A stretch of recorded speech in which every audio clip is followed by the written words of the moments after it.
Oi, pessoas! Tudo bom? Jornalista Clara Ramos, do Jornal Alvo. Estou aqui com a Adriana Monteiro, do Primeiro Notícias. Isso, mais uma vez, né? Mais uma semana. Mais uma semana. E um anão matou a outra. Olha que legal! Olha que maravilha! Olha que maravilha!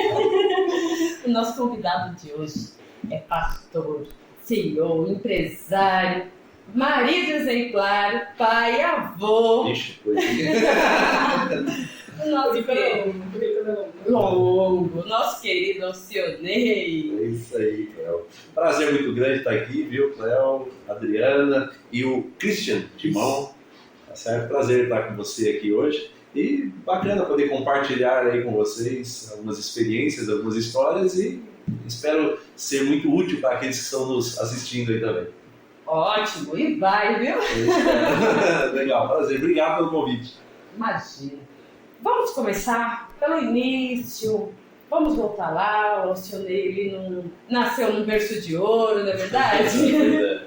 Eu gostaria de saber o início de tudo, como, né, surgiu a advocacia, a Miranda Feliciano, que hoje é uma referência em Rua das Artes. Legal, então. Me perguntam muito como é que aconteceu. Na verdade, eu tenho para mim que é o seguinte. Eu nunca soube qual seria o último degrau.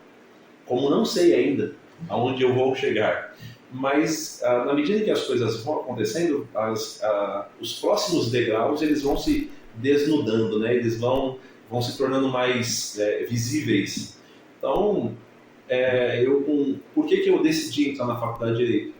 Aos 21 anos, eu já estava terminando de pagar minha casa própria, eu tinha uma loja, eu era comerciante, e eu não gostava de trabalhar sábado e domingo, feriado, final de ano, e eu falei, caramba, eu preciso sair desse ramo, eu não quero mais trabalhar no comércio, eu quero fazer alguma coisa, eu vou voltar a estudar para fazer uma coisa diferente. E aí, eu não tinha referência de advogado para que eu pudesse seguir carreira, na verdade, eu não sabia o que eu queria fazer, eu sabia que eu queria sair de onde estava. Para onde eu iria, eu não sabia. E aí eu devo muito a um cara chamado Menezes. Ele era professor num curso preparatório para concurso público. E o Menezes, bem próximo da minha loja, ele tinha um cursinho e eu falei, Menezes, eu quero voltar a estudar porque eu quero o ano que vem fazer faculdade. Aí ele falou, beleza, vem cá. Eu já estava 5 anos sem estudar. E comecei a fazer o cursinho ali toda noite. Com 3 meses mais ou menos que eu estava fazendo cursinho, ele chegou no dia que eu desci para fazer ela e falou, já foi fazer a sua inscrição na faculdade? Eu falei, não, eu não dou conta de passar ainda não, só pro ano que vem, tem que ir, né, mais um ano. Ele falou, não, hoje é o último dia na Unisa, você vai lá fazer a sua inscrição? Eu falei, não, eu não vou passar. Eu não acreditava em mim. Certo. Tá? Eu não acreditava que eu teria capacidade, porque eu vim de escola pública, né, estudei 11 anos numa Auxiliadora, no centro de Limbu, era uma escola pública de boa qualidade, mas não me achava capaz. A gente tem, às vezes, essa ideia, né, de que nós não somos capazes, né? E isso aconteceu comigo, não me achava capaz. Mas ele falou, não, você vai, encheu meu saco. Falou, você vai, hoje é o último dia, vai lá e faz a inscrição. Eu, tá bom, vai. Peguei meu Fiat Uno e fui para Osasco. Peguei aquele guia mapográfico e vi onde era e bati lá em Osasco. Osasco, não, em Santo Amaro, na Unifiel, no Unisa. Quando eu bati na Unisa, cheguei lá, olha, vim aqui fazer inscrição, quais cursos vocês têm? Eu não sabia o que ia fazer. Eu sabia que eu ia fazer alguma coisa, não sabia o quê. E não sabia que ia trabalhar eternamente sendo não advogado. Sabia. Foi isso que aconteceu. Eu sabia que eu queria sair de onde estava, eu queria avançar, eu queria evoluir. Com 21 anos, eu já tinha minha casinha própria, tinha acabado de terminar de pagar e tinha um carrinho. Uns 10 anos de uso, mas já estava, e tinha minha lojinha. Era casado, já tinha 2 filhos. Então, assim, foi a vontade de avançar que me levou à faculdade de Direito. Chegou lá, me passou os cursos, eu tinha 2 me chamaram a atenção, Ciências de Computação e Direito. Humanas e exatas. E eu confesso para ti que eu não sabia nem o que era isso na época, Humanas e Exatas, sabe? Então, era leigo. E aí eu olhei e hoje eu sei que eu sou muito mais de exatas do que de humanas. Eu tenho muito mais facilidade com matérias de exatas do que de humanas. Aí eu peguei e falei, direito eu acho que é mais bonito, né? Eu já era evangélico e tal, já era de terno e gravata, eu acho que isso pode me fazer avançar. E na época você fazia 2 opções, aí eu fiz lá direito como primeira opção, e se não passasse no vestibular, ciência de computação como segunda opção. E aí marquei lá para fazer a prova, fiz a prova e fui aprovado. Beleza, aí entrei sem saber como pagaria também, né? Porque o dinheiro para pagar também não tinha. E foi isso que aconteceu. O que me motivou foi o desejo de sair de onde estava. Mas eu não sabia para onde iria. Deu para entender? Perfeito. E conta um pouquinho sobre você. Você começou contando, né, um pouquinho sobre a sua trajetória profissional, né? Quem é o Alcionei? Hoje? Suas origens. Vamos lá. Suas origens. De onde você veio? Então, legal. Desde quando eu me entendo por gente, né? Então, uma época você começa a se entender por gente. Os meus pais, eles eram comerciantes no centro de Imbu. Meu pai tinha uma loja, Cabana do Jacarandá, em frente ali o museu, no centro, no calçadão, no centro de Imbu. Meu tio tinha a loja vizinha, que meu pai eram sócios, e aí dividiu, depois não ficou com a loja. Aí meu outro tio tinha uma outra loja ali próximo também, então eu venho de uma família de comerciantes de artesanato no centro de Imbu. Então os meus primeiros passos foram ali na loja, né, com os meus pais. Então todo final de semana, feriado, a gente ia ajudar a vender na loja. Então eu me lembro, ainda muito jovem, 7, 8, 9 anos, meus pais me estimulando a trabalhar lá, e eu não queria jogar fliperama lá no centro de Imbu, mas eu ia lá, tinha que trabalhar, tinha que ficar trabalhando. E nisso de ficar ali trabalhando, minha mãe me desafiou, ó, se você trabalhar aqui, você ganha comissão, se você vender, você ganha comissão. Então, como filho da dona da loja, era uma loja pequena, mas que empregava algumas pessoas, aí eu ficava trabalhando sábado e domingo ali para ganhar comissão também. Estudava no meio da semana. E nas férias eu viajava muito com meu pai de caminhão. Meu pai tinha caminhão para ele poder buscar mercadoria fora. Então eu viajava com ele, comprar mercadoria. Então eu acompanhei muitas vezes meu pai fazendo essas negociações de compra de mercadoria. Trazia, ajuda a descarregar caminhão, monta a prateleira, guarda no estoque. Então isso foi minha infância, né? Aos 12 anos eu já comecei a trabalhar mais fixamente ali, aí também fiz alguns bicos de garçom, 12, 13 anos.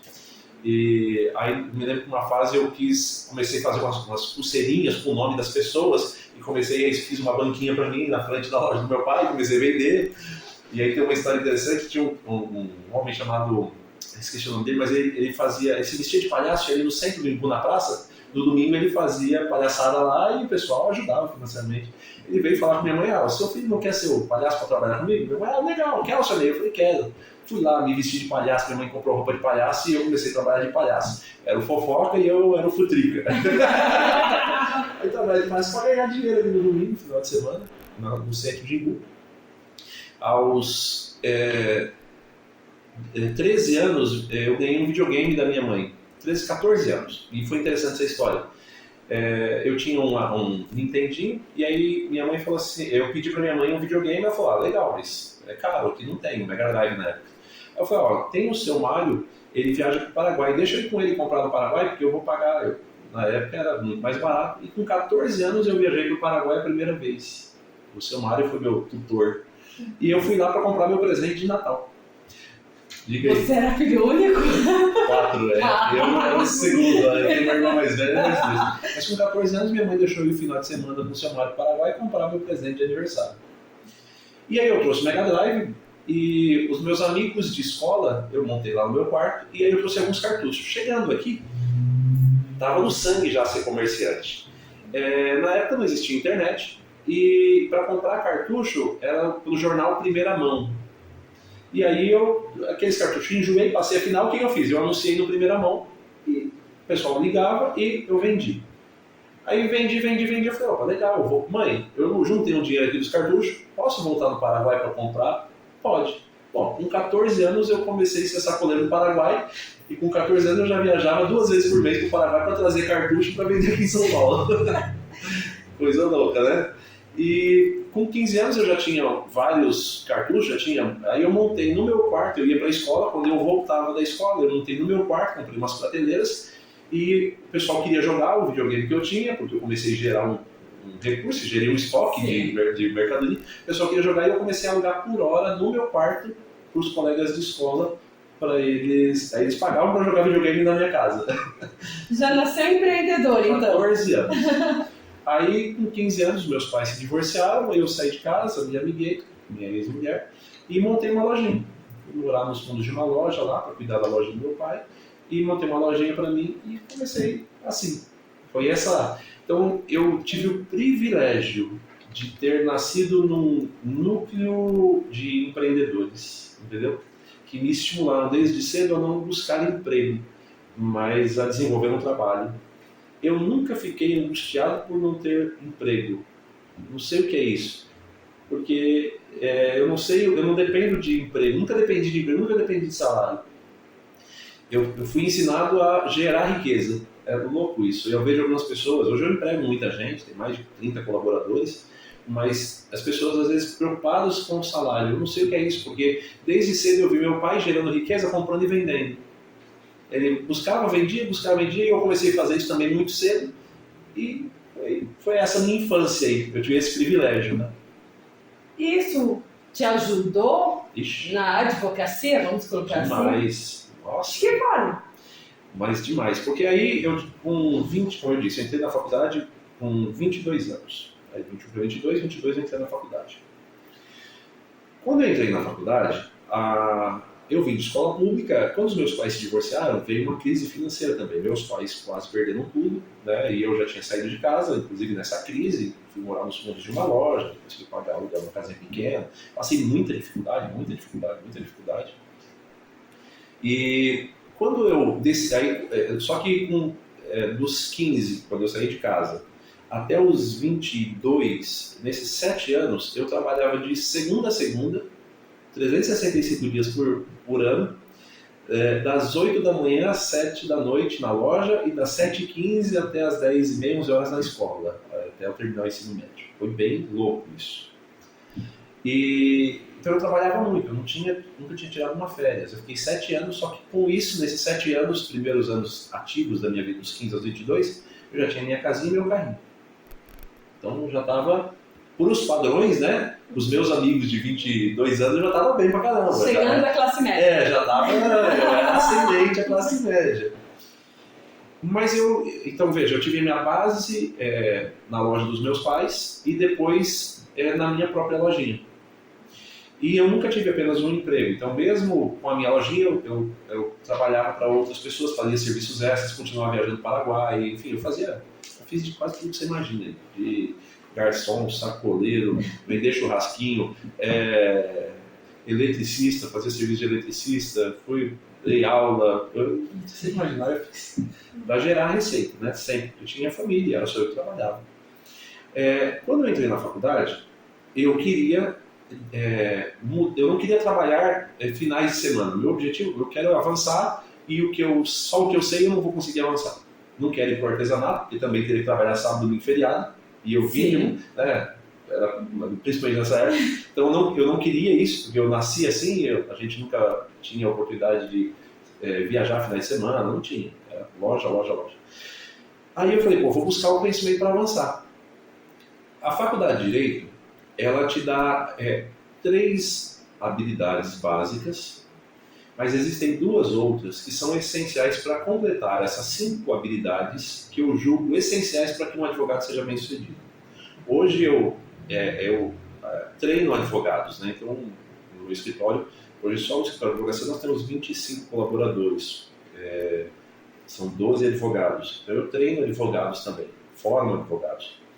Então, hoje eu tenho essa visão macro, que inclusive se tiver algum advogado ou aspirante à advocacia, vão poder ter isso de graça aí. Essa mentoria de graça.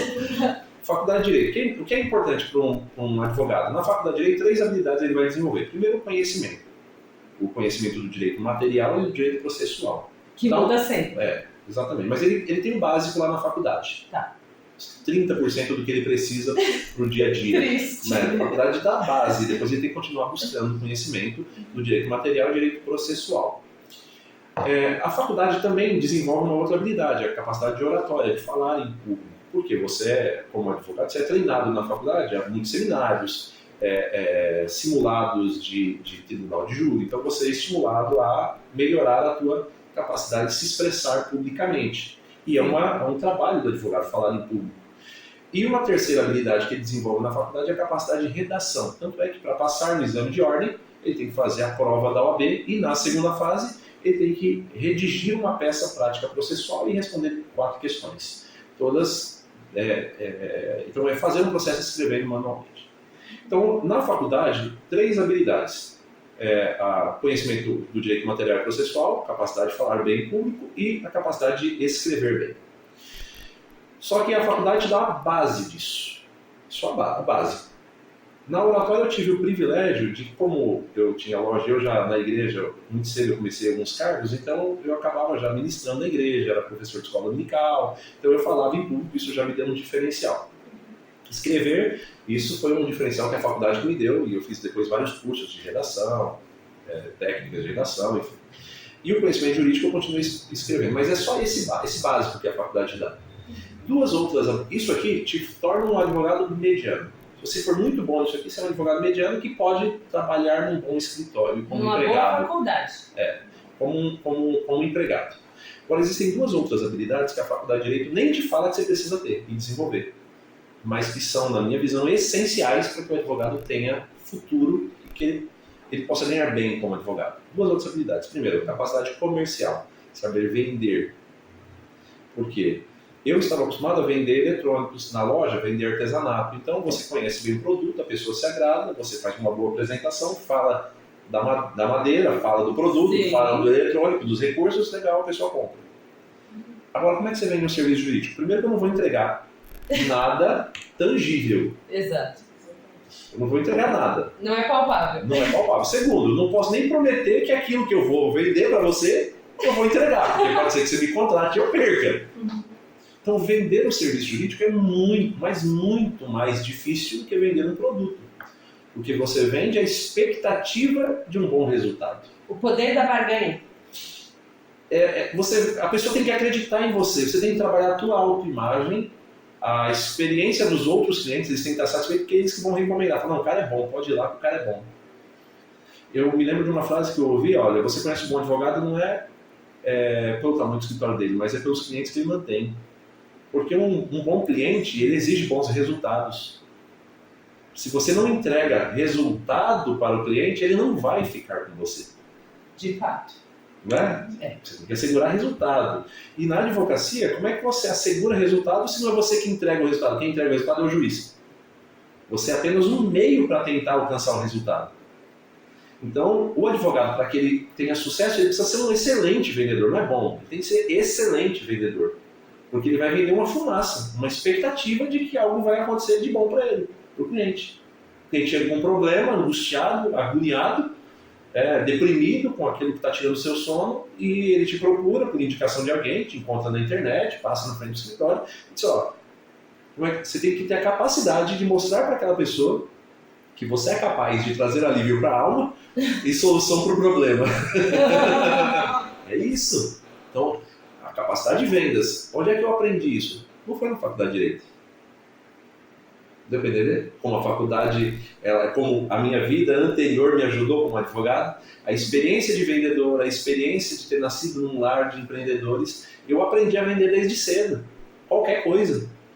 Eu aprendi a vender desde cedo. Eu comprei um iPhone novo, vendi o iPhone antigo, vendi um iPhone 11, vendi por R$2.900, e aí um amigo meu que tem loja falou, cara, como você vendeu por esse preço?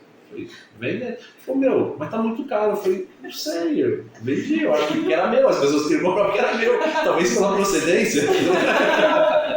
Mas eu sempre vendi de tudo. Eu lembro que na faculdade de Direito, uma vez eu cheguei lá, e eu gostei sempre de tecnologia, eu gosto de tecnologia, da última tecnologia, eu sempre gostei, muito, muito curioso.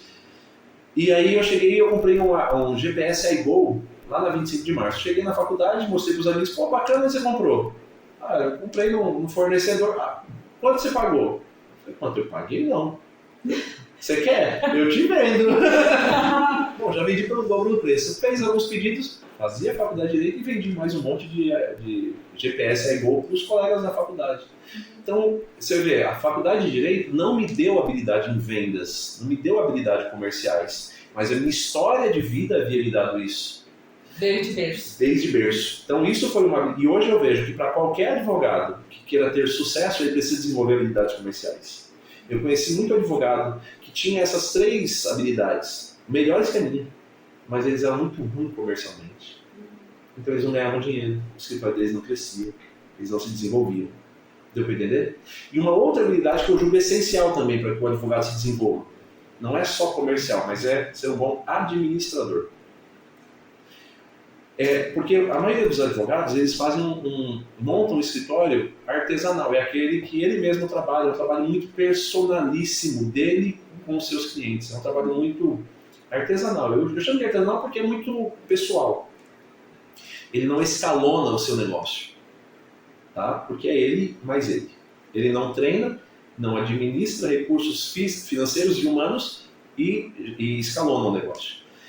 E na loja, eu cheguei a ter 2 lojas, uma no Imbu e uma em Itapecerica. Então, eu fiz diversos cursos no Sebrae para fazer a gestão da minha loja. Então, eu sempre aprendi desde cedo o que era um fluxo de caixa, o que era um demonstrativo de resultado, o que é um planejamento orçamentário, o que é um plano de contas. Sebrae ajuda muito, né? Então, a minha formação em gestor se deu dentro do Sebrae, dos cursos do Sebrae.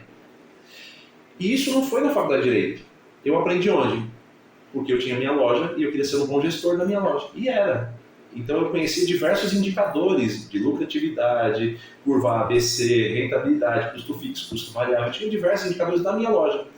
Quando eu me tornei advogado, eu não fiz uma advocacia artesanal, como aqui na região era feito. Eu também profissionalizei a administração do meu escritório. Deu para entender? E isso eu aprendi onde? Não foi na faculdade de Direito. Eu aprendi como comerciante. Adriano, eu acredito que nós temos um advogado de exatas no mundo. O único, é o diferencial. Advogado de exatas. Exato. Hoje eu tenho indicadores no meu escritório de gestão. Eu tenho indicadores assim, MRR, receita média recorrente, volume de custo de hora de trabalho por advogado, volume de páginas produzidas por advogado, nota média de advogado, de satisfação do cliente com o advogado em audiência, nota média de satisfação do cliente com cada advogado do escritório. Eu tenho mais de 70 indicadores que eu analiso mensalmente como gestor. Deu para entender? Índice de lucratividade, redução de... Mas é tanto número. E os caras ficam doidos com as minhas planilhas e com os meus indicadores. Mas isso não foi a faculdade de Direito. Então, aquela pergunta que você me fez, como que ajudou essa minha história, né, como advogado? Com 2 habilidades que eu julgo essenciais, a habilidade comercial e a habilidade em administração. Gestão de pessoas, de recursos humanos e recursos financeiros, e a capacidade de vendas. E as outras 3 habilidades, a faculdade me deu o básico e eu continuei correndo atrás. Fechou? Bacana. Hoje o seu escritório tem 18 anos. Faço agora em abril 18 anos. 18 anos, trilhou aí um caminho, é referência no seu nicho. Você atingiu o sucesso? Sucesso é uma palavra que ela é subjetiva a interpretação. Uhum. Eu me sinto satisfeito. Tá? Deus me deu mais do que eu preciso, mais do que eu mereço, mais do que eu sonhei ter. Então, o que é sucesso? Bom, sucesso para algumas pessoas é apenas dinheiro. Sucesso para outras pessoas é apenas conforto. Sucesso para outros é apenas família. Eu me sinto realizado em todas as áreas da minha vida. Então, eu me sinto bem-sucedido. Tá? Eu me acho bem-sucedido. E, às vezes, eu até me espanto com o julgamento que as pessoas fazem de nós. As pessoas às vezes acham que a gente é mais bem-sucedido do que a gente se acha, entendeu? Então, eu escuto muitas boas recomendações, muitos bons elogios. Então eu acho que eu me sinto bem-sucedido e me sinto realizado em todas as áreas da minha vida.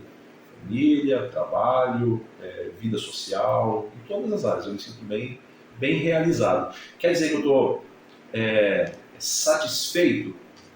Sim. Estagnado? Nunca. Porque o bom é inimigo do ótimo. O ótimo é inimigo do excelente. O excelente é inimigo do magnífico. O magnífico é inimigo do extraordinário. Então, eu estou aqui, mas eu ainda tenho muitos sonhos e projetos pessoais, profissionais, individuais e coletivos que eu quero alcançar. Entendeu? E você trouxe para o Brasil uma nova modalidade de empresa, não é isso? Que aluga, né, salas. Como funciona? Eu vou te contar, como eu sempre fui muito antenado, eu vou te contar um pouquinho do começo lá, tá? Ok. Porque o escritório de advocacia foi, aí só para entender, eu montei o escritório, terminei a faculdade em 2000, 2004. Montei escritório, fiz o exame de ordem em fevereiro, passei da primeira fase, em abril eu passei da segunda fase, foi quando eu abri o escritório. E eu tinha loja ainda, então eu ainda tinha loja, em abril de 2005. Montei o escritório de advocacia e não tinha loja. Tinha loja e escritório. E dava aula também. 3 coisas ali, simultaneamente. O escritório começou a bombar e muita demanda. Eu não tinha clientes, eu não era referência como advogado. O que eu fazia? Cartãozinho no bolso, eu saía para a padaria, ia na padaria tentar encontrar alguém que eu conhecia, passear na feira do Imbu ali, na praça e tal, eu encontrava alguém, opa, tudo bem? Eu já de terno e gravata, né? Opa, tudo bem? E aí, como é que você tá? Eu tô bem, e você? Eu também. Eu falei, ó, já tirei o cartãozinho, eu tô advogando, se precisar de alguma coisa, me procura. O objetivo de rodar a cidade ali era encontrar alguém. Visitava muitas igrejas, ministrava, ao final, ó, sou advogado, se precisar de alguma coisa, pega o cartãozinho comigo, vou marcar. Então, eu comecei a prospectar a minha vida como advogado, buscando, literalmente, nas padarias, na pracinha lá e nas igrejas. O escritório começou a ir bem, com pouco tempo eu já comecei a escalonar. Com 3 meses, montei, com 2 meses eu contratei uma secretária, com 3 meses eu contratei um advogado, com 5 meses eu contratei um segundo advogado, com 8 meses eu já peguei 3 salas, com 3 anos eu já estava com o andar inteiro do prédio, com 5 anos do prédio, os 2 andares. Então, o escritório começou a crescer, e aí eu senti, e aí eu já estava, crescendo 30%, 40% ao ano em faturamento bruto. Aí eu comecei a sentir que os meus clientes, aí eu fiz em 2006 uma especialização em direito empresarial, aí eu senti que os meus clientes reclamavam muito de escritórios de contabilidade. Porque como eu já vinha de empresário, então eu conhecia a linguagem do empresário, então eu sabia conversar com o empresário, sabia quais eram as dores do empresário. E aí eu via que os clientes reclamavam muito das contabilidades, só que eu não era formado em contabilidade, mas por ter sido gestor de empresa há muito tempo, eu conhecia o dia a dia de uma empresa, tributos a serem pagos, Simples Nacional, lucro presumido, folha de pagamento, INSS, enfim, conhecia toda a prática burocrática, todos os direitos trabalhistas, não apenas por ter feito a faculdade de Direito, mas por ter sido empregador. Com 15 anos eu já tinha funcionário. Então, precoce. Muito precoce. Aí, então, eu decidi montar uma segunda empresa, porque o escritório já estava crescendo, decidi montar uma segunda empresa, que foi o escritório de contabilidade. Com 7 anos que eu era advogado, eu montei a segunda empresa, o escritório de contabilidade. Para ofertar os serviços a quem? Aos próprios clientes da advocacia.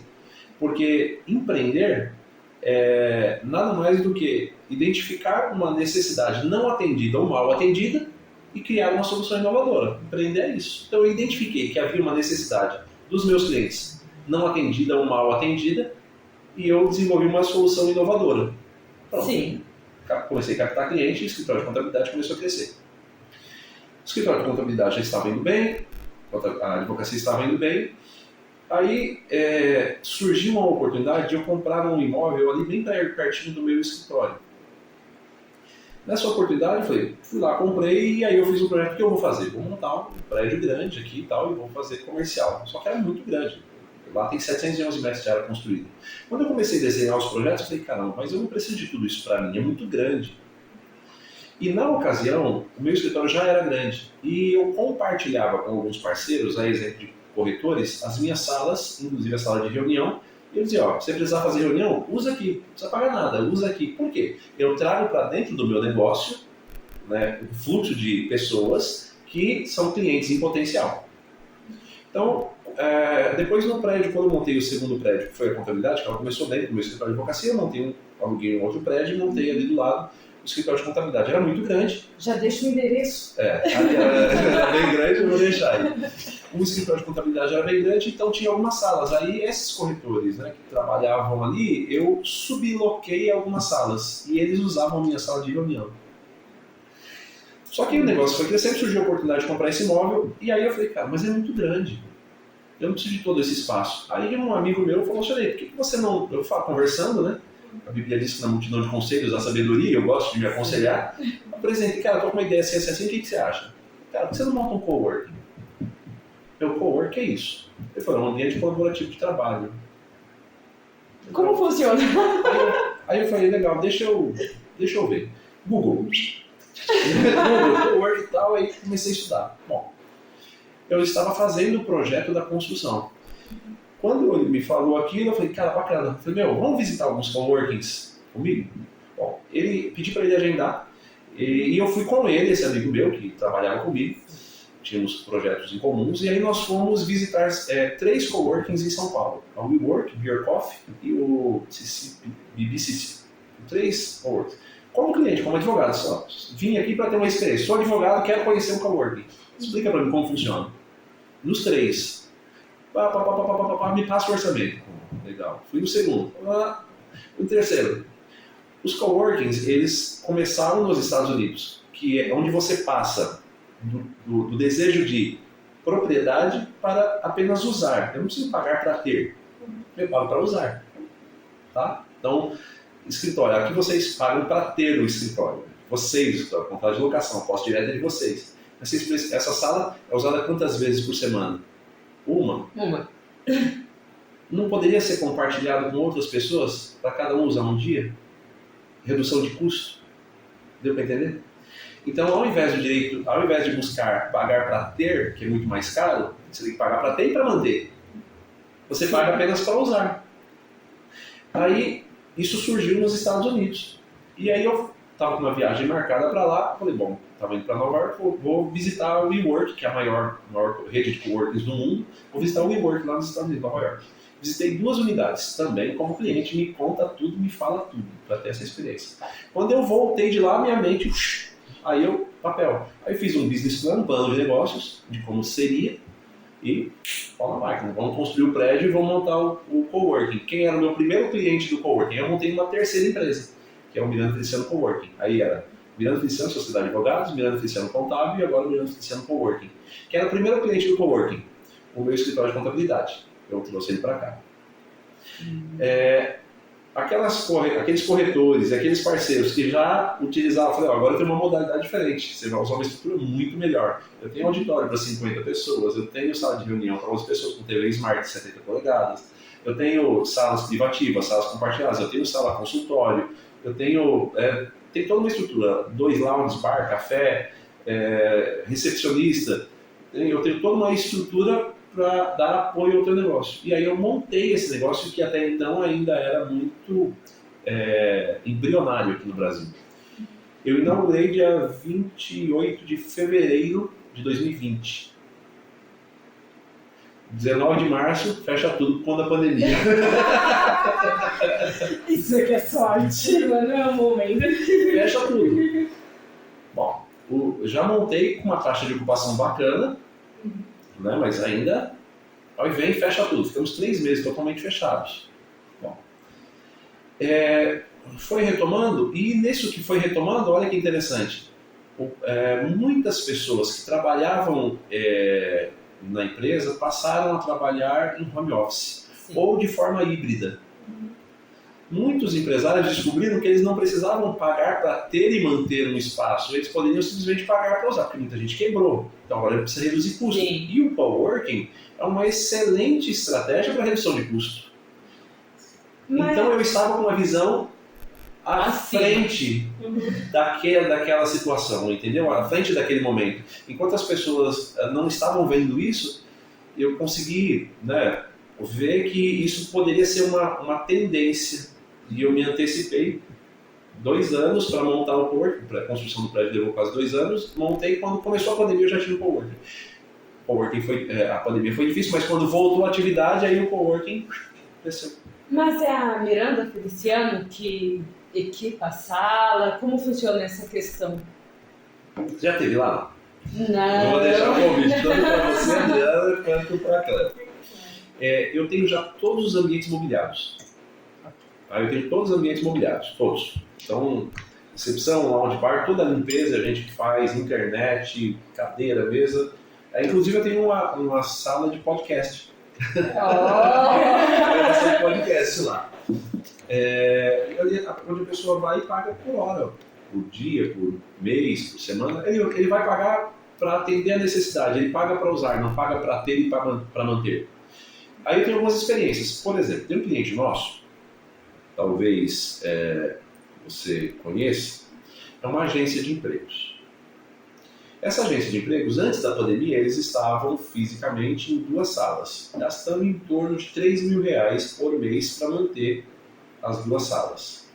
2 salas, funcionário, água, luz, internet, móveis, blá, blá, blá, tudo aquela. Veio a pandemia, fecha tudo, todo mundo foi trabalhar em home.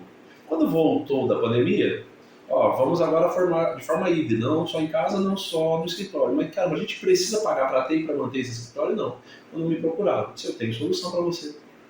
Alugaram uma sala lá, que é muito menor do que a que eles tinham, porque ele está alugando a sala privativa só para ele. Entretanto, ele compartilha recepção, lounge, bar, banheiros, internet.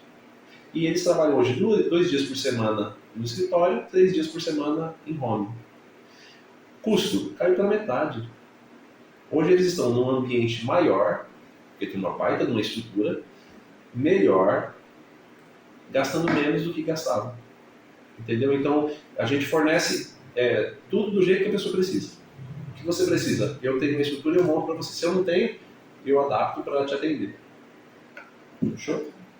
Vai conhecer, eu quero que vocês Vamos conhecer, vocês vão sim. gostar. Vou intimar vocês dois pra irem lá. Com certeza.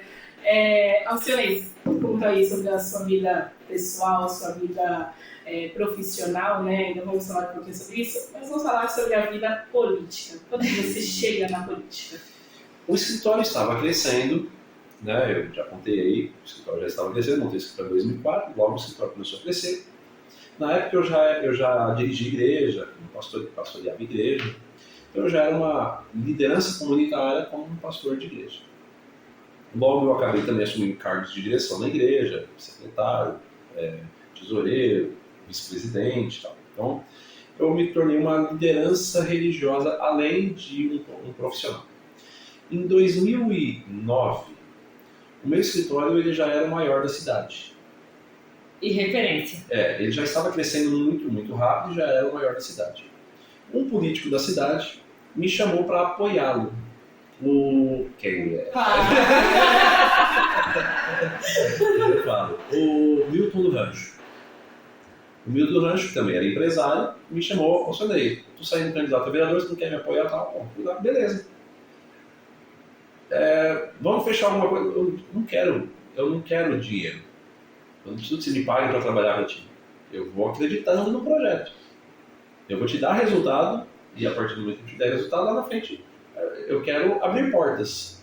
Entendeu? Eu não cobrei para trabalhar. Acabou que na fase de campanha eu acabei fazendo prestação de contas para ele, meu escritório fez prestação de contas. Trabalhou. Trabalhei pra caramba, assessorei politicamente com prestação de contas, estrategicamente, porque eu já era uma pessoa que fazia organização de pessoas, então já tinha habilidade em gerenciar pessoas, né? Então acabei ajudando a gerenciar a equipe, e ele ganhou. Aí quando foi em 2010, o Chico havia ganhado pela primeira vez, foi o primeiro mandato do Chico Brito, o Natinha era o vice-prefeito. O Natinha assumiu como secretário de Assuntos Jurídicos na prefeitura de Imbu. E ele era advogado recém-formado, não tinha habilidade operacional. Ele tinha conhecimento político, era vice-prefeito, ganhou como vice-prefeito, já tinha sido vereador 2 mandatos, então ganhou para vice-prefeito e agora assumiu a Secretaria de Assuntos Jurídicos. Aí o Natinha me procurou, foi no meu escritório, assumi como secretário de Assuntos Jurídicos. Tô com BO. Tô com BO, porque, né? Você consegue me ajudar para gerenciar lá a secretaria como advogado? Você já gerencia o seu escritório, já é referência aqui? Você me ajuda a gerenciar? Falei, vamos. Aí eu assumi. Então eu entrei na política, apoiando o Milton do Rancho, trabalhando para ele sem remuneração, mas acreditando no projeto. Isso chamou a atenção da classe política, me tornou conhecido, criei relacionamentos. Esses relacionamentos fizeram com que eu chamasse a atenção do Natinha e ele então me chamasse para ser procurador na secretaria junto com ele para ajudar a gerenciar. Aí eu levei o meu modelo de gestão do meu escritório com indicadores de produtividade, tudo para a Secretaria de Assuntos Jurídicos. E aí ele gostou, fiquei lá 1 ano e meio. Nesse 1 ano e meio foi um aprendizado muito grande. Só que eu caí de cabeça na secretaria e abandonei o meu escritório. Meu escritório vinha crescendo muito. Então eu trabalhei o ano 2010 inteiro. E em junho de 2011, o ano de 2011, os meus indicadores mostravam que eu estava tendo queda de faturamento no meu escritório. Isso nunca havia acontecido. Aí o que eu fiz? Fui, fiz minha cartinha com vídeo de exoneração e apresentei para ela. Ela tinha brigado, mas como, cara, você tem 4 anos aqui comigo, eu preciso fazer... Cara, desculpa, eu tenho que cuidar dos meus negócios. Porque o meu escritório, ele é mais rentável e é meu, né? E aí, qual a segunda pasta que você assumiu? Aí isso como procurador, em 2011 eu saí, em junho de 2011. Quando foi...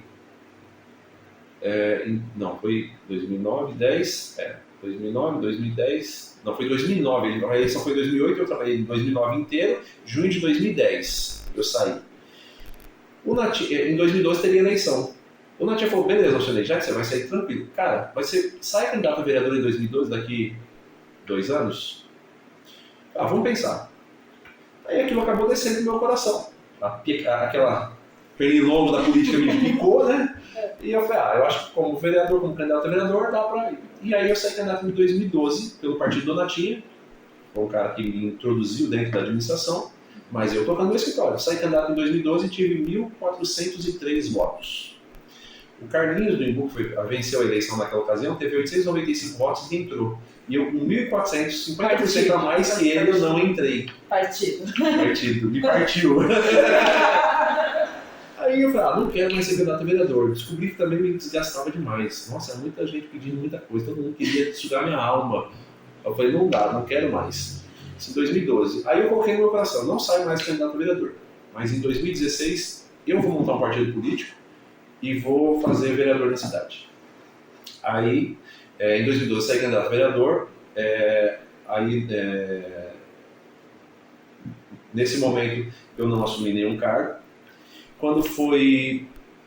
eu assumi como presidente do Democratas, montei um time junto com o Natinha e montei uma chapa e coordenei uma chapa, Democratas, Partido Verde. E aí nós fizemos lá 8.500 votos na coligação e conseguimos eleger um vereador da cidade. Aí, em razão disso, o Ney, que havia ganhado a eleição, o Chico Brito, na hora que eu estava já com o grupo montado, o Chico Brito me chamou, senhor Ney, não quer assumir como secretário de Assuntos Jurídicos? Eu preciso melhorar a arrecadação da cidade, você vai coordenar as execuções fiscais, 28 mil execuções e tal. Vem pra cá, me ajuda e tal. E o Natinha também fez uma ponte, ele era vice-prefeito, enfim. Aí eu assumi como secretário de Assuntos Jurídicos a convite do Chico Brito, por intermediação do Natinha, para quem eu tenho muita gratidão. E aí eu assumi como secretário de Assuntos Jurídicos, fiquei até o final do mandato do Chico Brito. Quando eu consegui fazer vereador da cidade, eu apresentei um projeto para o Ney, para montar uma secretaria de indústria e comércio, porque eu já lidava com empresários e eu via a deficiência de Imbu na área de indústria e comércio, porque eu conhecia outras regiões, Cotia tinha, Barueri tinha, porque não é que qual que era a minha visão? O empresário é quem menos custa para a cidade, porque ele não usa transporte público, ele não usa saúde pública, ele não usa quase nada público. Muito pelo contrário, ele ajuda o público, porque ele gera emprego, ele gera renda, ele paga imposto. Então não dá para você botar um empresário que gera emprego, renda, mas tem uma vida extremamente corrida, para ir para a mesma praça de atendimento para solicitar que uma pessoa que vai pegar uma segunda via do carnê de PTU. A pessoa que vai pegar a segunda via do carnê de PTU, ele pode sair de casa, ficar 2 horas lá. O empresário não tem esse tempo. Tudo para ele é para ontem. O cara tem uma vida corrida de louco. Eu disse, olha, prefeito, o objetivo da secretaria é dar um tratamento diferenciado para o empreendedor e dar suporte e apoio para que ele possa melhor empreender na cidade, abrir empresa, gerar emprego, gerar renda, criar oportunidades. Apresentei o projeto para o Ney gostou, como ele ganhou, ele falou assim, Ney, você vai ser o secretário de Comércio, monta a secretaria. Aí eu assumi como secretário de Comércio, montei a secretaria, construí o prédio da Secretaria de Indústria e Comércio no centro de Imbu, na Praça da Lagoa, está o prédio lá, e inaugurei. No dia da inauguração, o Ney me substituiu e falou assim, Ney, beleza, o comércio está funcionando, show de bola, mas agora eu preciso que você me ajude. Como assim? Acabou que eu não sentei na secretaria. Deixei a secretaria pronta, sem dinheiro público. Eu consegui com empresários parceiros que eles me ajudassem a construir a secretaria. Prédio top, todo com ar-condicionado, com auditório, com um Sebrae lá dentro, com um Banco do Povo para fazer empréstimo, com todo o apoio que o empresário precisa para montar o seu negócio. Um curso de capacitação, enfim. Montei a secretaria. Na inauguração ele não me deixou sentar na cadeira. E aí ele pediu, a Secretaria de Habitação está com um problema muito grande. Eu preciso que você vá lá me ajudar a organizar a Secretaria de Habitação. Aí eu saí de indústria e comércio depois de 2 anos, quando eu inaugurei, e fui para a Secretaria de Habitação. Fiquei lá os outros 2 anos e aí foi quando eu saí. Você ficou chateado com essa Eu prova? fiquei chateado. Você entendeu que Não, era... eu fiquei chateado. Fiquei puto. Não, pessoal, já tinha... Porque é o seguinte, né, não tinha verba pública para construir, era um projeto que, sabe, que estava na minha cabeça e ainda tinha muita coisa que eu queria fazer. Não era só construir o prédio, inaugurar a secretaria, eu queria trabalhar com aquilo. E aquilo me causava paixão, aquilo, sabe, me despertava desejo de fazer. Desde criança, né? Porque, cara, eu trabalhar com empresário, estava alinhado com o que eu já tinha nos meus negócios, então é uma coisa que eu gosto de fazer. Não é que eu gosto, eu sei fazer, entendeu? Não é só gostar. Eu tenho especialização em direito empresarial, MBA em gestão tributária, MBA em gestão, empreendedorismo e desenvolvimento de negócios. Eu já tinha os meus negócios todos voltados nessa área, então é uma coisa que eu sei fazer, eu sei que o empresário precisa. Entendeu? E aí ele não me deixou aceitar. Fiquei puto com ele, falei, beleza. Tanto fiquei puto que isso me gerou um desgosto político. Aí eu perdi o prazer pela política. E aí eu falei, não vou mais. Aí eu falei, vou ficar só até o final do mandato. Fiz um trabalho legal na Secretaria de Habitação, reorganizei, mudei de prédio, reformei, reestruturação interna, mas paguei um monte de incêndio, mas não tinha mais, eu não estava fazendo o que eu gostava de fazer. E aí eu já não estava mais disposto a ficar fazendo o que eu queria fazer. Eu falei, vou cuidar dos meus negócios. Aí eu falei, não quero mais, terminando o mandato eu saio, tudo em paz, continuamos a amizade, mas eu não gostei do que ele fez porque eu acho que não era o momento, entendeu? E eu falei isso pra ele, não tô falando que... Falei pra ele, fiquei magoado, hashtag chateado, já gostou, já perdoei, desejo sucesso por ele. Então hoje tá tudo tranquilo. Tranquilo, eu não tenho mágoa com ninguém, sou parceiro da administração municipal, tenho vários amigos, o próprio, nem apoiei ele, apoiei Eli, apoiei o Hugo, a última eleição, são meus amigos, Pastor Marcos, gosto de todos eles ali. Não tem mágoa nenhuma, mas eu não saí, assim, não me apetece mais. Então você não encerrou sua participação política. Você falou, citou apoios, você citou algumas coisas. Não tem pretensão ainda de vir? Como que é neste momento? Eu me auto-sabotei. Como assim? Eu me auto-sabotei. Eu sabia que se eu continuasse filiado ao partido político, eu não ia resistir à tentação e acabar querendo sair candidato. Eu sabia que se eu continuasse com um grupo político, esse grupo político ia acabar me assediando, eu vou ter que ser como me assediar. Só que acontece, eu tirei minha filiação partidária, não quis mais participar de nenhuma diretoria de partido, não quis assumir a presidência de nenhum outro partido, então eu me auto-sabotei. E não fiz filiação partidária para passar o prazo de filiação para eu não poder ser candidato, entendeu? Mas ainda há tempo. Então, teve um deputado, não, vai, mas eu sinceramente, assim, hoje na fase da vida que eu estou, você perguntou, você acha que tem sucesso? Sucesso é se sentir realizado, né? Alcançar os seus objetivos. Pessoalmente eu já realizei muitos e tem muitos outros que quero realizar, mas eles não estão alinhados com os anseios políticos, tá? Eu não tenho desejo de ser vereador. Nem um pouquinho. Eu não tenho desejo de ser mais secretário, eu não tenho desejo de ser prefeito, não tenho desejo... Por quê? Porque a fase da vida que eu estou buscando viver uma vida bem vivida, mas com muito prazer, com muita felicidade, com muito conforto. A casinha no campo. Não incluiu política. Então, aí não inclui, porque a política trabalha pra caramba. Político, você não tem noção. O político tem que ter uma resiliência acima da média, porque é só problema, só gente enchendo o saco. Né? Por mais que você faça, nunca tá bom. E, por exemplo, algumas coisas que estão desalinhadas. Eu gosto muito de viajar. Viajo muito. Acabei agora, passei a virada de ano em Las Vegas. Agora em março estou indo para Israel. Eu gosto de viajar 3, 4 vezes por ano. Trouxe dólar de Las Vegas? Você deixa lá. Então eu gosto de viajar muito. E quando eu era secretário, não podia nem isso. Porque primeiro, você é comissionado, você não pode ficar viajando, você tem que trabalhar, pô.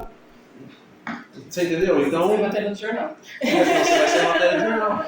Quando eu era secretário, nas minhas férias, quando eu saía para viajar, o pessoal ia lá, se eu postasse qualquer coisa, me esculhambava, tá gastando dinheiro público, bandido, ladrão, safado, sei lá. Então isso é... E assim, você me conhece, Cleo, né? E graças a Deus eu alcancei uma condição econômica financeira privilegiado, mas não foi por conta da política. Na verdade, foi a minha projeção profissional que me levou para a política. Poder de barganha. Foi uma projeção profissional, né? Eu já estava bem sucedido profissionalmente e isso me levou para a política. Não foi a política que me projetou para a vida profissional, foi a vida profissional que me projetou para a política. Então, não consigo alinhar, porque eu não vou abrir mão. Alcione, quer ser secretário? Legal. Mas não vou poder viajar. Estou muito afim não, cara. Muito afim não, eu não abro mão de viajar, entendeu? Mantenho boas parcerias com a administração, mas eu não quero. Emprego público eu não quero mais. Tá. Alcione, agora nós vamos chegar. Acredito que no caso mais emblemático da sua vida, né? Quando a sua casa foi assaltada, ou tentaram, né? E houve uma grande repercussão. Eu lembro que na época você ainda deu uma exclusiva para o Alvo a respeito disso. E o que aconteceu depois? Porque ninguém falou mais no assunto. Eu falo, eu te digo tudo. Eu quero. Por favor. O que acontece? Esse fato, ele mudou, inclusive, minha vida, tá? 23 de abril de 2017. Eu era secretário de Indústria e Comércio. Óbvio, eu já era secretário de Indústria e Comércio. Eu já tinha uma vida profissional muito bem estabilizada, já tinha algumas empresas, já era referência profissional. Então, eu talvez tenha cometido um erro de ostentar demais.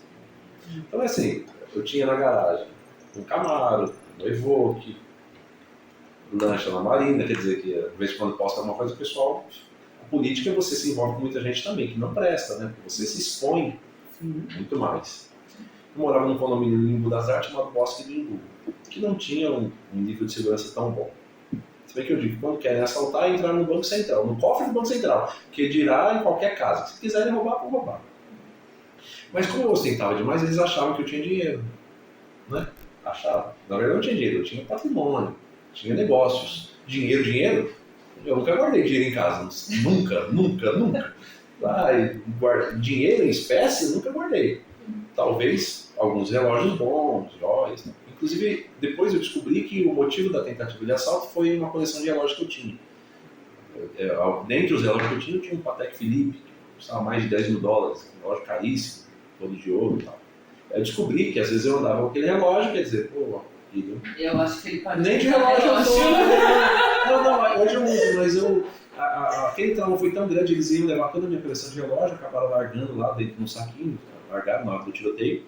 Mas hoje eu doei toda a minha coleção de relógio para os meus colaboradores. Eu cheguei, depois passou, eu falei, essa porcaria que eles queriam, então tá bom, vou doar para todos vocês aqui. Ó. E hoje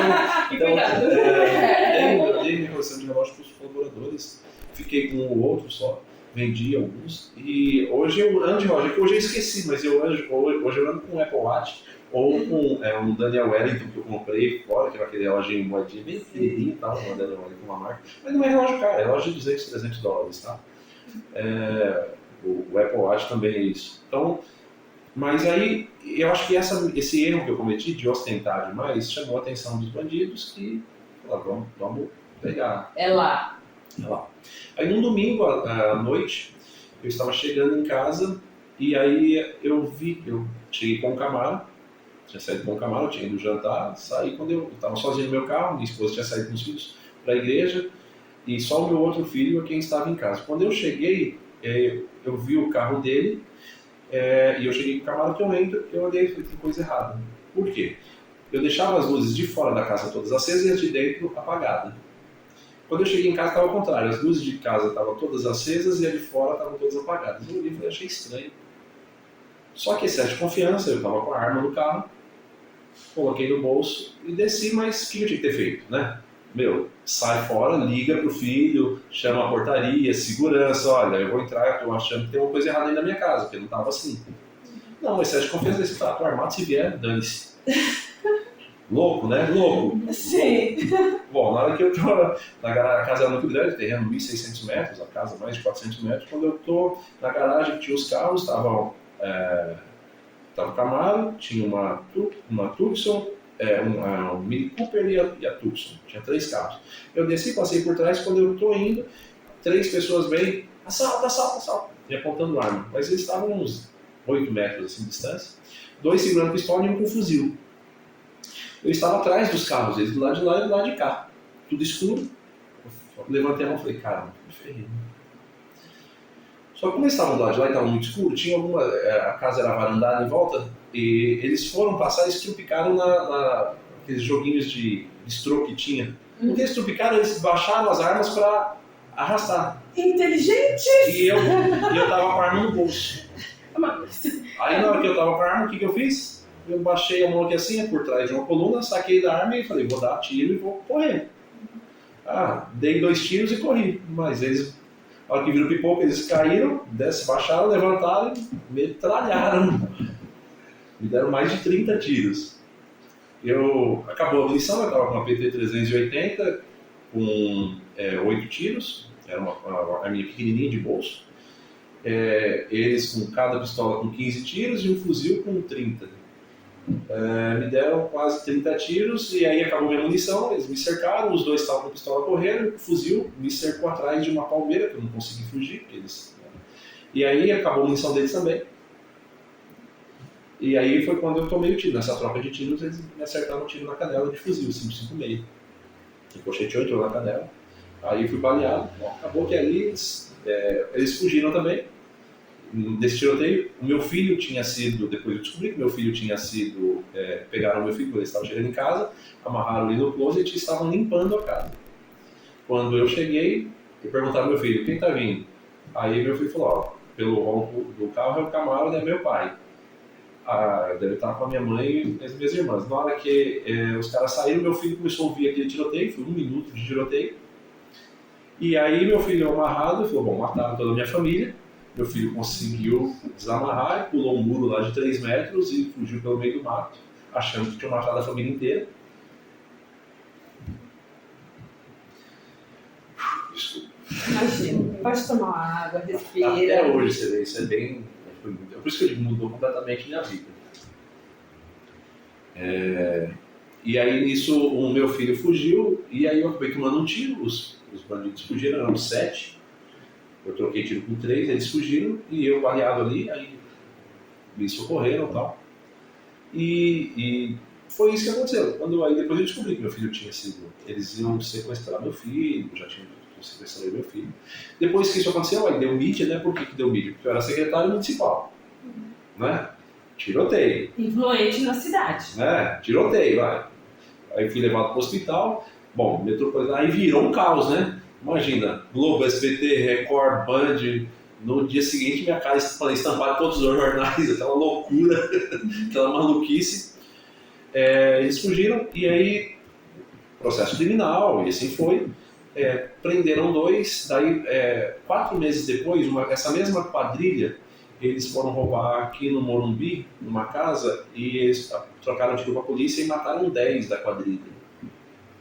Então não eram apenas 7? Mas era uma quadrilha com muitos membros, né? E eles estavam a polícia já estava investigando eles há um tempo. Inclusive, naquele dia lá, quando eles pegaram e mataram esses 10 caras aqui no Morumbi, eu estava viajando e aí saiu no jornal o delegado falando, olha, nós já estávamos investigando essa quadrilha e eles cometeram uma tentativa de assalto no Imbu e balearam o secretário de Indústria e Comércio da cidade. Eu falei, como é que sabe que como é que esse cara sabe que essa quadrilha foi quem tentou me assaltar?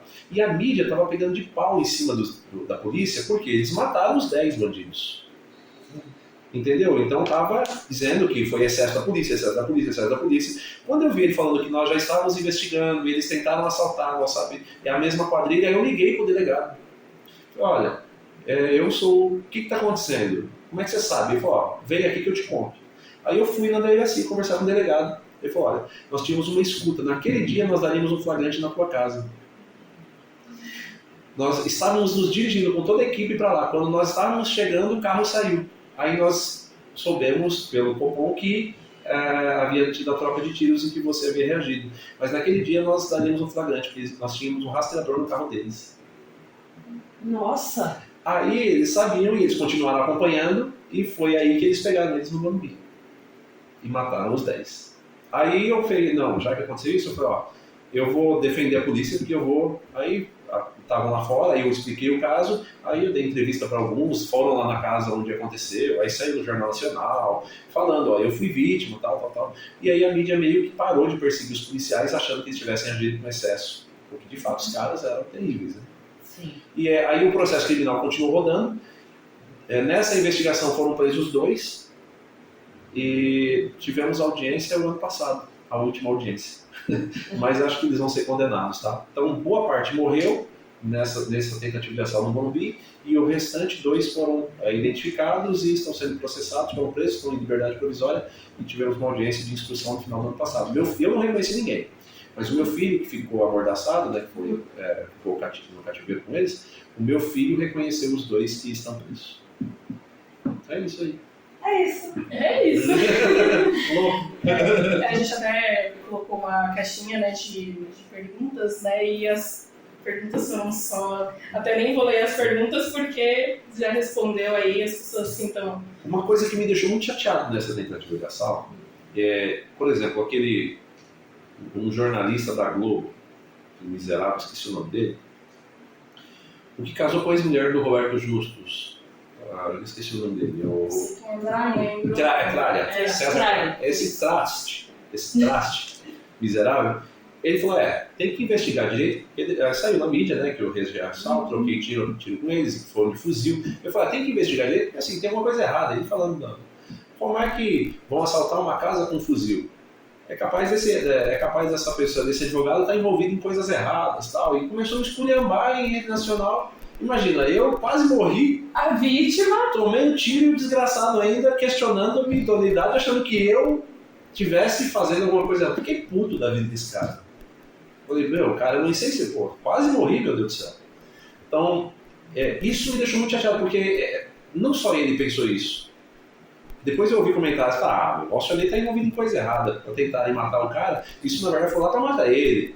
Não foram para roubar. Isso aí é encomendado a morte dele. O Alcionei está envolvido com tráfico, o Alcionei está envolvido com crime. E aí começaram a levantar um monte de coisa. Quando, na verdade, o meu erro, e isso, hoje eu tenho essa visão, é porque eu ostentava, tinha lá em casa um Camaro, um Evoque, um Mini Cooper, uma Tucson, tinha umas 5 carros. Eu sempre andava com bons relógios, entendeu? E na política, que me fez, inclusive, secretário, eu ostentava isso em qualquer reunião política que a gente fazia, e às vezes você se envolve com isso. Então alguém aí identificou, esse cara é um alvo. Tanto é que depois que, no primeiro mandato do Ney, 3 secretários sofreram tentativa de assalto.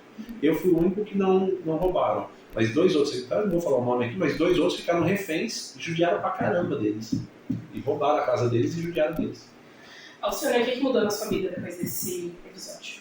Quem quase morreu não aceita quase viver. Mudou muita coisa.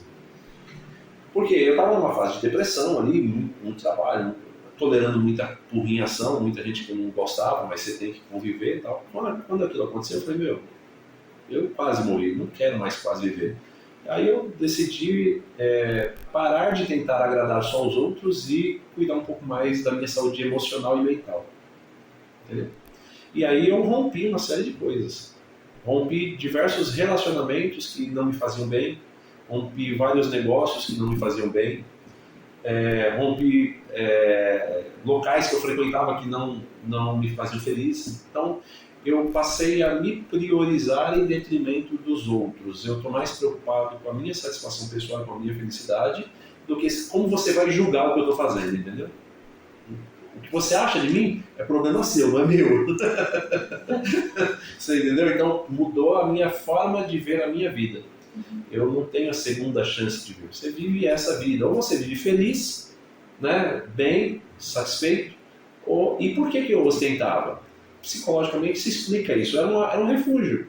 A minha infelicidade, os meus traumas fizeram com que eu buscasse nas coisas uma alegria que a vida não estava me dando, entendeu? A felicidade momentânea. É isso aí, o consumismo. Que hoje eu nem consumo mais. Hoje eu ando com um carro que não é tão bom, ando até de carro blindado, mas não é aquela coisa que... Mas, sabe, você entendeu? Aceitação. Eu não sou mais objeto de desejo do ladrão, porque eu não tenho nada para me roubar em casa, assim como eu vou passar raiva. Então eu falo, é verdade? Eu falo, é verdade. A gente tem empresas, negócios, mas dinheiro, a gente não mantém dinheiro. faz negócio. Infelizmente acabou. Tá acabando. Nosso podcast. Alcionei foi muito complacente conosco, né, Tri? Não sei se abordei tudo, vocês queriam isso. Você volta. Eu vi o convite para você voltar e falar sobre outras coisas. Já gostaria de agradecer, né, sua disponibilidade, vir aqui, bater esse papo com a gente, falar sobre tudo, sem restrições. Muito obrigada. Eu que agradeço. A gente agradece e deseja sucesso, muito mais sucesso nos seus negócios, na sua vida. E é isso, né? Deixa o merchan, vai, deixa eu ver. Hoje os nossos negócios estão, o Grupo Miranda, que não é mais o Miranda Advogados, Miranda Contábil, Miranda Coworking, né? É o Grupo Miranda. O Grupo Miranda ele, tem o site www.gr, de grupo, né? grmiranda.com. Se procurar nas redes sociais, nós estamos em todas elas, no nosso site também. E aí a gente oferece soluções e resultados para negócios e pessoas, tá certo? Na área contábil, jurídica e de coworking. E agora tem uma outra empresa que está sendo organizada agora, que é de administração de patrimônio e investimentos. Uma última empresa que a gente montou. Então, graças a Deus as coisas estão indo muito bem. E precisando, continuo advogando na área empresarial, né? Então, eu hoje no escritório, ele atua nas principais áreas do direito, mas a minha especialização é em direito empresarial. Toda a parte que envolve o dia a dia do empresário, a gente tem, além de uma experiência de vida, bastante conhecimento teórico e prático sobre a área. Certo? Obrigada, Adri. Obrigada. Mais uma semana viva. Obrigada, Alcionei. Muito obrigada. A entrevista foi maravilhosa. Eu que agradeço, Sal. E semana que vem tem mais, né? Semana que vem tem mais. Falar para as pessoas, né, que esse é um projeto conjunto, né, do Primeiro Podcast, que é um projeto do Primeiro Notícias, juntamente com o jornal O Alvo, que além do impresso, agora está no digital. Então, a gente acredita que esse projeto aí seja muito interessante, esse projeto conjunto, né? E de somar forças, unir dois veículos de comunicação aqui da região. Então, convido você a curtir, compartilhar esse vídeo que está transmitindo simultaneamente nos dois canais e seguir as nossas redes sociais. E é isso. Falar sobre o Primeiro, siga lá Primeiro Notícias no Facebook, Instagram e você pode ver o seu blog. Eu acho ideal quem tem dois celulares, coloca um no primeiro e outro no álbum. E tá tudo bem. A esposa assistiu um canal e o marido assistiu. Exato. Tá tranquilo. Gente, oalvo.com.br, tá lá. Maravilha, chegamos ao final então. Muito obrigada. Tchau, tchau. Tchau, gente. Até mais.